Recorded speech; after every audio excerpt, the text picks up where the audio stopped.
किसी घने जंगल में एक बहुत ही पुराना बरगद का पेड़ था। उसकी शाखाओं पर न जाने कितनी पीढ़ियां पली बढ़ी, कितनी ही चिड़ियों ने वहां घोंसले बनाए, बच्चों को जन्म दिया और उड़ गईं। उसी पेड़ पर एक बूढ़ी चिड़िया रहती थी, बहुत उम्र दराज, लेकिन अपनी आंखों में समय का सारा अनुभव समेटे हुए। उसका नाम था बूढ़ी चिन्नी। दोस्तों, कहानी में आगे बढ़ने से पहले अगर आप हमारे चैनल पर नए हैं तो हमारे YouTube channel Bodhi things A by को सब्सक्राइब करें। दोस्तों, कहानी बहुत ही इंटरेस्टिंग होने वाली है। पास टेल थम के बैठ जाओ एक जगह पर और कानों में ईयरफोन लगा लो, तब बहुत ज्यादा आपको आनंद और सुकून मिलेगा।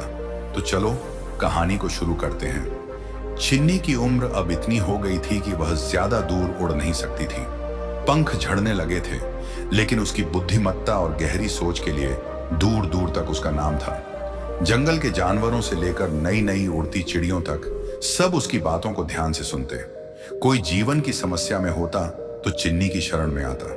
लेकिन एक बात जो हर कोई जानता था वो ये थी कि चिन्नी अक्सर एक वाक्य दोहराया करती, इस मतलबी दुनिया में कोई किसी का नहीं, हर कोई केवल अपना स्वार्थ पूरा करता है। जब भी कोई उसके पास आता वह यही कहती और फिर उसके पीछे की कहानी सुनाती। एक दिन कुछ युवा चिड़ियां उसके पास आईं।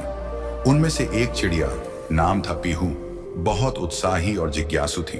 उसने बूढ़ी चिड़िया से कहा, चिन्नी दादी, आप हमेशा कहती हो कि कोई किसी का नहीं होता, सब मतलबी हैं। लेकिन ऐसा कैसे हो सकता है? मेरे दोस्तों ने तो मेरी मदद की है, माँ ने मेरा ध्यान रखा है, जंगल के जानवर एक दूसरे की मदद करते हैं, फिर आप ऐसा क्यों कहती हैं? चिन्नी मुस्कुराई।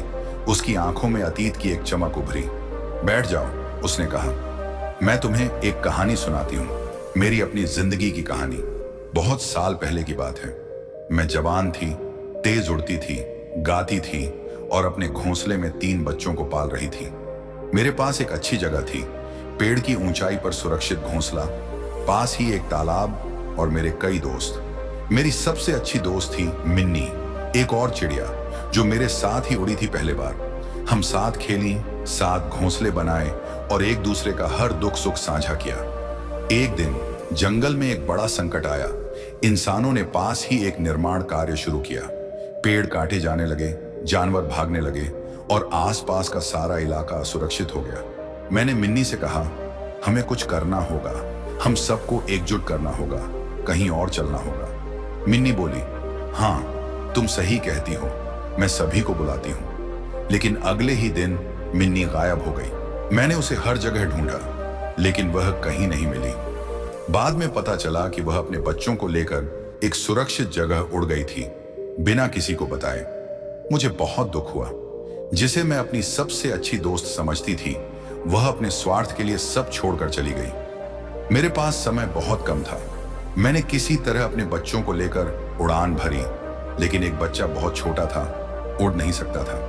मैंने जंगल के कोने में एक सुरक्षित पेड़ खोजा, उसे वहां छिपाया और बाकी बच्चों को लेकर पानी और खाना ढूंढने निकली। जब वापस आई तो देखा कि उस छोटे बच्चे को एक सांप ने खा लिया। उस दिन मेरी दुनिया उजड़ गई। मैंने किसी को दोष नहीं दिया, लेकिन उस दिन पहली बार मुझे एहसास हुआ, जब समय आता है सब अपने लिए सोचते हैं। चिन्नी थोड़ी देर के लिए चुप हो गई। पास ही हवा में पत्तियां सरसराईं, जैसे उसकी कहानी को और गहराई दे रही हूं। फिर वह बोली, उसके बाद मैंने देखा, कौवे जो दूसरों की मदद करने का दिखावा करते थे, सिर्फ अपने हिस्से का खाना चाहते थे।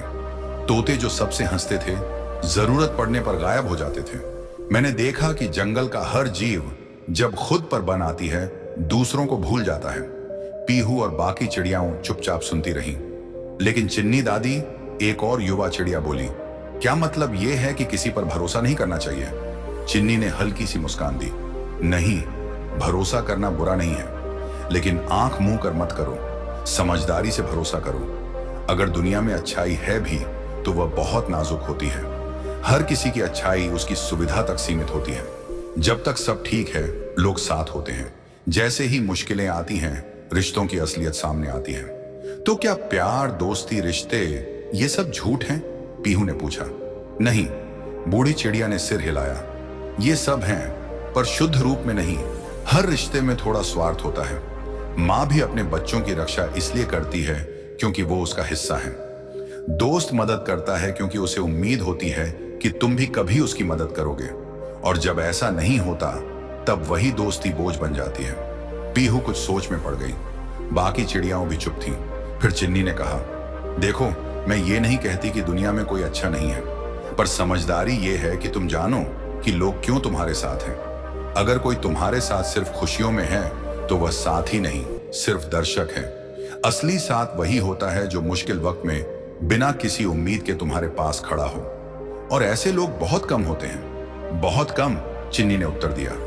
उस दिन के बाद पीहू और बाकी युवा चिड़ियाओं थोड़ा बदल गईं। उन्होंने लोगों पर भरोसा करना नहीं छोड़ा, लेकिन आंखें खोलकर भरोसा करना सीख गईं। उन्होंने दोस्त बनाए, लेकिन हर बार खुद को पहले समझने की आदत डाली। बूढ़ी चिड़िया की बातें जंगल में गूंजती रहीं।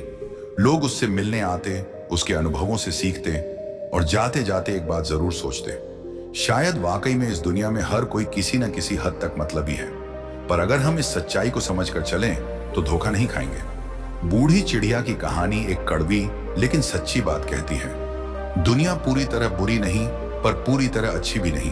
हमें हर रिश्ते में थोड़ा सच और थोड़ा समझदारी मिलाकर चलना चाहिए। अगर तुम चाहो तो मैं इसी पर एक दूसरी कहानी भी लिख सकता हूँ, जिसमें चिड़िया का नजरिया थोड़ा पॉजिटिव हो, मतलब स्वार्थ के बावजूद रिश्तों में उम्मीद की झलक। बताओ अगर वो भी चाहिए।